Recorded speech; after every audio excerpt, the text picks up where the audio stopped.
இன்றைய தினம் நவம்பர் 14ஆம் தேதி சில்ட்ரன்ஸ் டே. உங்கள் எல்லாருக்கும் தெரியும், நமது முன்னாள் பாரத பிரதமர் ஜவஹர்லால் நேரு அவர்களுடைய பிறந்த நாளை குழந்தைகள் தினமாக நாடு முழுக்க கோலாகலமாக கொண்டாடப்பட்டு வருகின்றது. இன்றைக்கு கூட பள்ளிக்கூடங்களிலும் நிறைய நிகழ்ச்சிகள் ஏற்பாடு செய்கின்றார்கள். குழந்தைகளை கண்ணியப்படுத்தும் விதமாக, குழந்தைகள் எவ்வளவு உயர்வானவர்கள் என்பதை போற்றும் விதமாக எல்லா பள்ளிக்கூடங்களிலும் இன்றைக்கு அரை நேரம் அது அவைகளுக்குண்டான அவர்களை மகிழ்ச்சிப்படுத்துவதற்கான பல போட்டிகளும் நடைபெறுகின்ற இந்த வேளையிலே இஸ்லாமிய பார்வையில் குழந்தைகள் தினத்தை பற்றி பார்க்கும் பொழுது, இஸ்லாமிய மார்க்கத்தில் ஒவ்வொரு நாளும் குழந்தைகள் தினம், ஏனோ வருடத்திற்கு ஒரு முறை மற்றும் பிள்ளைகளை கொண்டாடினால் போதும் என்று சொல்லக்கூடிய மார்க்கம் இஸ்லாமிய மார்க்கம் அல்ல. ஒரு நாள் மட்டும் அந்த பிள்ளைகளை நீங்க என்ன செய்ய, மகிழ்ச்சிப்படுத்துங்க, கொண்டாடுங்க அப்படின்னு சொல்லக்கூடிய மார்க்கம் அல்ல நம் மார்க்கம். ஒவ்வொரு நாளும் அவர்கள் போற்று என்ன செய்யணும், அவர்களை நல்ல முறையிலே வளர்க்க வேண்டும். நபி ஸல்லல்லாஹு அலைஹி வஸல்லம் சொன்னாங்க, நிச்சயமாக உங்களுடைய அவுலாதுக்கும் ஹதியத்துன் இலைக்கும், உங்கள் பிள்ளைகள் அல்லாஹ் உங்களுக்கு கொடுத்த வெகுமதிகள் ரசூலுல்லாஹ் சொன்னாங்க. சொல்லிட்டு என்ன சொன்னாங்க, உங்களுடைய பிள்ளைகளை பக்ரிமு அவுலாதுக்கும், உங்களுடைய பிள்ளைகளை நீங்கள் கண்ணியப்படுத்துங்கள் சொன்னாங்க. வஅதிபு அஹ்ஸனும் வஅஹ்ஸினு அதபம், அவர்களை என்ன செய்யுங்க, நல்ல முறையிலே அழகிய முறையில் அவர்களுக்கு நல்லொழுக்கத்தை புகட்டுங்கள் என்று நபி ஸல்லல்லாஹு அலைஹி வஸல்லம் அவங்க சொல்லியிருக்கிறாங்கல்ல. குழந்தைகள் அல்லாஹ் நமக்கு வழங்கிய மிகப்பெரிய ஒரு கிஃப்ட், மிகப்பெரிய ஒரு பரிசு. அல்லாஹ் குர்ஆன்ல என்ன சொல்றான், யஹபு லிமன் யஷான்னு வார்த்தை சொல்றான். நம்ம உங்களுக்கு ஆண் குழந்தைகளையும் பெண் கிழந்தையும் நம்ம கொடுத்தோம் சொல்ல அல்லாஹ் என்ன சொல்றான், யஹபுங்கிற வார்த்தை சொல்றான். யஹபுனா என்ன, நம்ம வெகுமதியா கொடுத்தோம். ஹிபத்துங்கிறதுனா என்னங்க, கிஃப்ட், அன்பளிப்புக்கு அரபியில ஹிபத்துன்னு சொல்லுவாங்க. அல்லாஹ் அந்த வார்த்தையை குர்ஆன்ல நம்ம பயன்படுத்தி இருக்கிறான்னா, உங்களுக்கு கிஃப்ட் தான், குழந்தைகள் உங்களுக்கு பரிசு, குழந்தைகள் உங்களுக்கு வெகுமதி அல்லாஹ் சொல்லி இருக்கிறான். நாடியவர்களுக்கு நாம் ஆண் குழந்தைகளை வழங்கி இருக்கின்றோம், நாடியவர்களுக்கு நாம் பெண் குழந்தைகளை வழங்கி இருக்கின்றோம். நாம் நாடியவர்களுக்கு ருக்குரானம் வைனாசா, ஆண் குழந்தைகளையும் பெண் குழந்தைகளும் ஒரு சேர நம்ம வழங்கி இருக்கிறோம் சொல்லிட்டு அல்லாஹ் சொல்றான். இன்னும் சிலர்களை நாம் மலட்டுத்தன்மை உடையவர்களாக ஆக்கி இருக்கின்றோம்.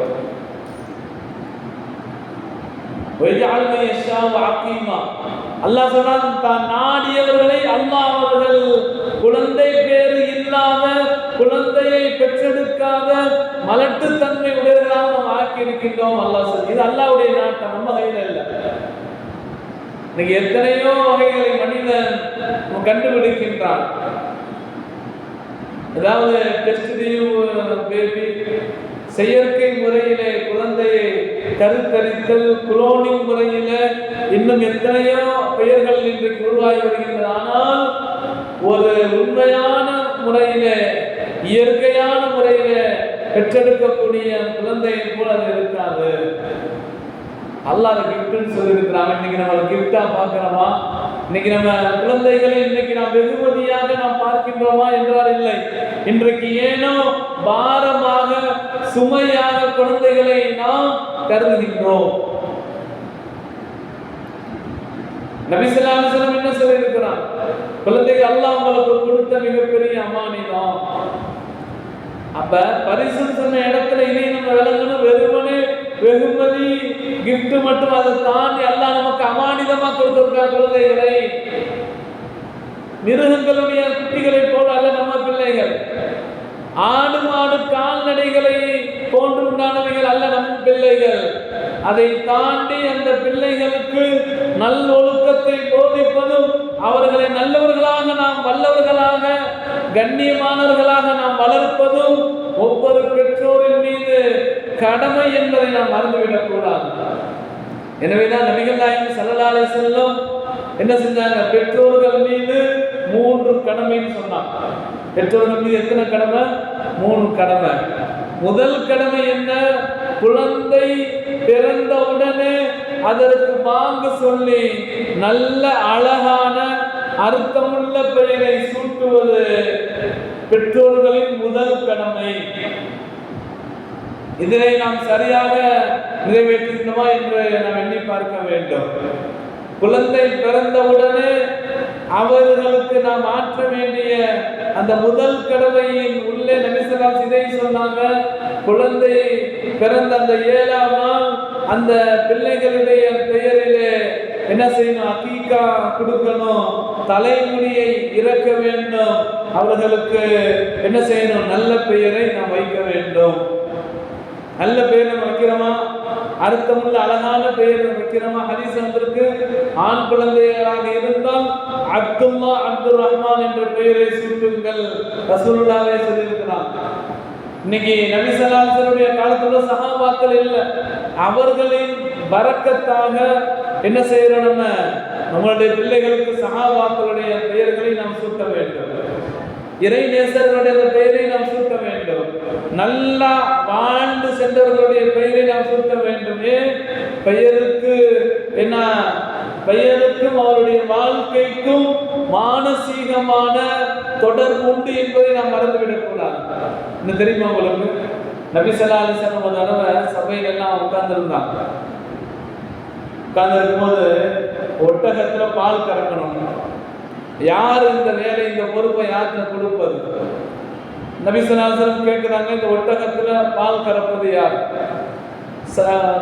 கூட்டத்தில் இருந்த ஒரு சஹாபி எந்திரிச்சாங்க, நாயகமே அந்த ஒட்டகத்துல அந்த பால் கறக்கிற வேலையை பொறுப்பை நான் எடுத்துக்கிறேன், உங்க பேர் என்னன்னு கேட்டாங்க. அவர் சொன்னார், என் பேர் முர்ரா அப்படின்னு சொன்னார். ரசூலுல்லாஹ் சொன்னாங்க, உட்கார்ந்துட்டாங்க அந்த சஹாபி. அவங்க எல்லாத்துக்கும் ஆச்சரியம், இவரே முன்னாள், ஆனால் ரசூலுல்லாஹ் சொன்னாங்க நீங்க உட்காருங்கட்டாங்க. இன்னொருத்தர் எந்திரிச்சாரு, உங்க பேர் என்னன்னு கேட்டாங்க. அவர் சொன்னாரு, என் பேரு ஹர்பன் சொன்னார், நீங்களும் உட்காருங்கட்டாங்க. இப்ப பிறகு 3வது அவர் எந்திரிச்சாரு.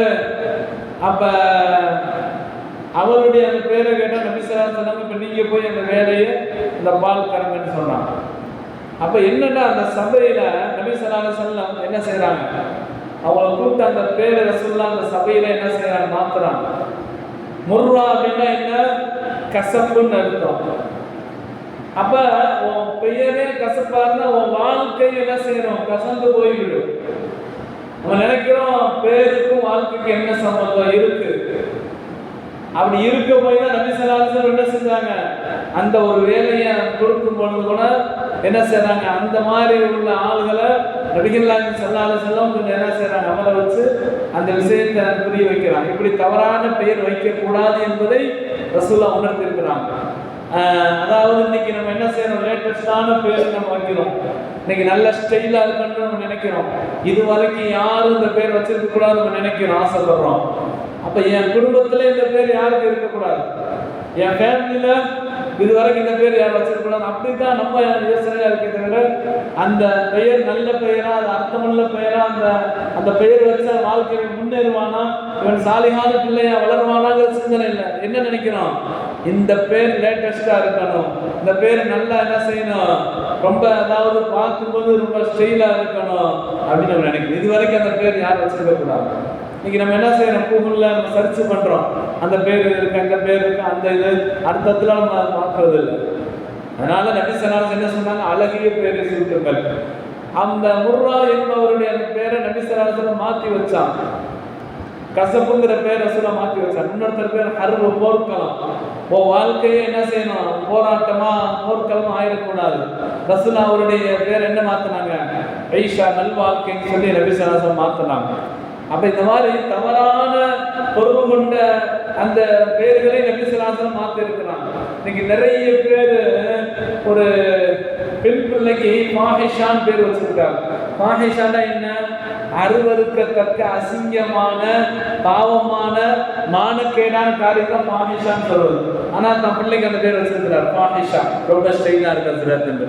நான் சொன்னேன் ரொம்ப ஸ்டைலாக இருக்கு, ஆனால் அதனுடைய அர்த்தம் ரொம்ப கேவலமாக இருக்கு. அப்ப இன்னைக்கு நிறைய பேர் அர்த்தம் தெரியாமலேயே அதனுடைய பேர் வச்சிருக்கிறான். அப்ப என்னன்னு கேட்டா இந்த மாதிரி நிறைய இருக்கு, வினோதமான வித்தியாசியமான அந்த பெயர் கொண்டது. அப்ப என்னன்னு கேட்டா சின்ன வயசு முதல் கொண்டே அந்த பெற்றோர்களுடைய அந்த தர்பியத் இல்லாதனால குழந்தைகளை எப்படி வளர்க்கணுங்க அந்த முறை தெரியாம பெயர் வைக்க தெரியாம நம்ம வச்சுறதுனால கடைசியில் என்ன வாழ்க்கையில அது ஒரு அசராத்தை, அது ஒரு மாற்றத்தை ஏற்படுத்துகின்றது. எல்லாத்துக்கும் தெரியும், அலிமார்களுடைய தலைவர் முஹையீன் அப்துல் காதர் நம்ம பேர். அப்ப என்னன்னு கேட்டா ஒவ்வொரு பெயருக்குள்ள முஹையீன் தான் தீனே ஹயாத்தாக்கக்கூடியவர் அல்லாஹ்வுடைய கிருபையில.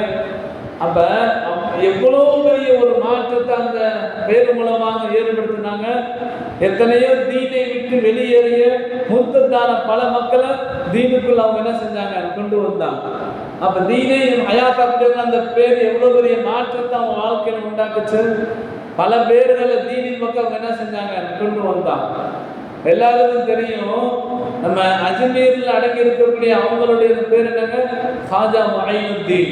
முஹைனுத்தீன் சொன்னா தீனுக்கு உதவி செய்யக்கூடியவர். அல்லாஹ்வுடைய கிருபையில இந்த இந்தியா நாட்டில் லட்சக்கணக்கான மக்கள் அவங்க மூலமா இஸ்லாத்துக்கு வந்தாங்க.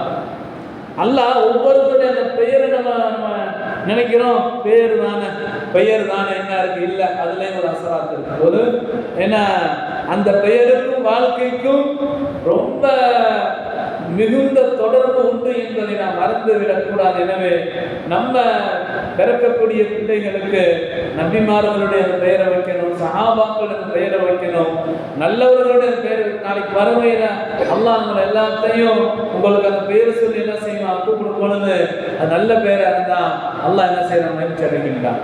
வினோதமான லேட்டஸ்டான அந்த பெயர்கள் ஏன்னா வைக்கலாம், ஆனால் அந்த பெயரு நல்ல அர்த்தம் கொண்டதாக இருக்கணும். அது நம்மளுடைய நோக்கமாக இருக்கணும். நபி ஸல்லல்லாஹு அலைஹி வஸல்லம் சொன்னாங்க, அதே மாதிரி குழந்தை பிறந்த 7வது நாள்ல அதுக்கு என்ன செய்யணும், அகீகா கொடுக்கணும், முடி இறக்கணும். ஆனா நீங்க என்ன செய்யறோம், 7 தான் விட்டுட்டோம், நீங்க 40. குழந்தை பிறந்த 40ஆம் நாள் இந்த வேலையை செய்யறோம். இந்த 40ங்கிறது என்னன்னு கேட்டா காலங்காலமா நம்மளுடைய நம்ம குடும்பங்கள்ல என்ன வருதுங்க, குழந்தை வந்து 40 நாள் கழிச்சா பேர் வைக்கிறது, முடி இறக்கிறது, ஒட்டை அடிக்கிறது, அகீகா கொடுக்கிறது. ஏன்னா இது எல்லாம் எப்போ வைக்கிறோம், 40 நாள். 40 நாள் ஹதீஸ் வந்திருக்குதா, இல்லை. முதல் 7, 2ஆம் 7, 3ஆம் 7 வரைக்கும் தான் அனுமதிக்கப்பட்டு இருக்குது. ஒருவேளை அந்த குழந்தை கொஞ்சம் முடியாம இருக்குது, தலைமுடி இறக்க முடியாது டாக்டர் சொல்லிட்டாரு, இப்படி ஒரு முக்கியமான நம் தங்கடங்கள் இருந்தால் மட்டுமே அடுத்த 7 வரைக்கும் அதை நாம் என்ன செய்யணும், தாமதப்படுத்த. இல்லைன்னு சொன்னா ரசூலுல்லாஹ் சொன்ன அந்த முறைப்படி சரியாக 7ஆம் நாள் அன்று நாம் இந்த வேலைகளை நாம் செய்யணும். இந்த மாதிரி பழக்கத்துக்கு வந்துடணும். அல்லாஹ்வுடைய இன்னைக்கு நிறைய வாலிபர்கள் அந்த மாதிரி வந்து அதை கேட்குறாங்க. கரெக்டாக உங்களுக்கு அந்த குழந்தை பிறந்தவுடனே 7ஆம் நாள் அக்கீக்காவிலிருந்து எல்லா வேலையும் கரெக்டாக செய்யணும். ஆனால் இன்னும் கூட நிறைய மாற்றங்கள் என்ன செய்யணும், ஏற்படணும்.